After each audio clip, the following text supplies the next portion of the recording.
میں جب دوستوں میں بیٹھتا ہوں تو میری گفتگو میں زیادہ ذکر حضرت علی کا ہوتا ہے. اس بنا پر دوست مجھے شیعہ کہتے ہیں. کوئی فرق نہیں پڑتا ان کے لیے. میں نے اپنے ریسرچ پیپر میں ایک حدیث ڈالی ہوئی ہے. سنن نسائی الکبریٰ میں ایک حدیث ہے کہ سیدنا سعید ابن زید جو اشرم مبشرہ میں سے تھے اور حضرت عمر کے بہنوئی تھے، جنہوں نے مغیرہ ابن شعبہ کو وہ 10 جنتی صحابہ والی حدیث سنائی تھی جب ان کی موجودگی میں ایک بندہ حضرت علی پہ سب و شتم کر رہا تھا، جو سنن نبی داؤد میں آتا ہے. تو وہ حضرت علی سے بڑی عقیدت رکھتے تھے.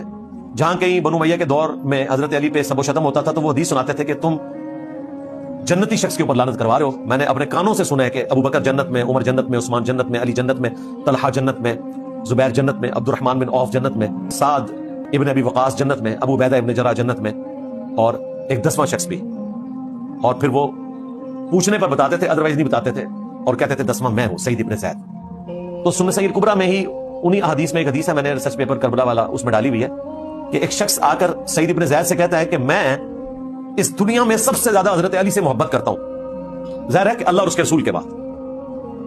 تو سعید ابن زید وہ یہ اس لیے کہتا ہے کہ بنو امیہ کے دور میں لوگ حضرت علی کی تنقیص کر رہے ہوتے ہیں نا، تو وہ اپنا غم ہلکا کرنے کے لیے سعید ابن زید کے پاس آتا ہے کہ لوگ تو اس طرح کی باتیں کرتے ہیں نا، لیکن میں اس دنیا میں سب سے زیادہ حضرت علی سے محبت کرتا ہوں. تو حضرت سعید ابن زید نے اسے یہ نہیں کہا کہ تم شیعہ ہو گئے، انہوں نے کہا کہ تمہیں مبارک ہو، تم ایک جنتی شخص سے محبت کرتے ہو.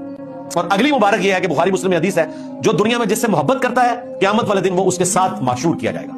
ہماری دعا ہے کہ اللہ تعالی ہمیں رسول اللہ صلی اللہ علیہ وآلہ وسلم، ان کے اہل البیت، خلفائے راشدین، جانثار صحابہ کے ساتھ معشور کرے، اور انہیں جو ہے وہ بنو امیہ کے ساتھ معشور کرے. اور بنو امیہ سے مراد میں ظاہر ہے وہ بنو امیہ نہیں لے رہا جن کے ساتھ ہم بھی معشور ہونا پسند کریں گے. سیدنا عثمان، ٹھیک ہے، عمر بن عبد العزیز، اور ہماری ماں سیدہ ام حبیبہ رضی اللہ عنہم اجمعین وعلیہم السلام اجمعین، ان کے پیچھے نہ بنو امیہ کو چھپایا کریں.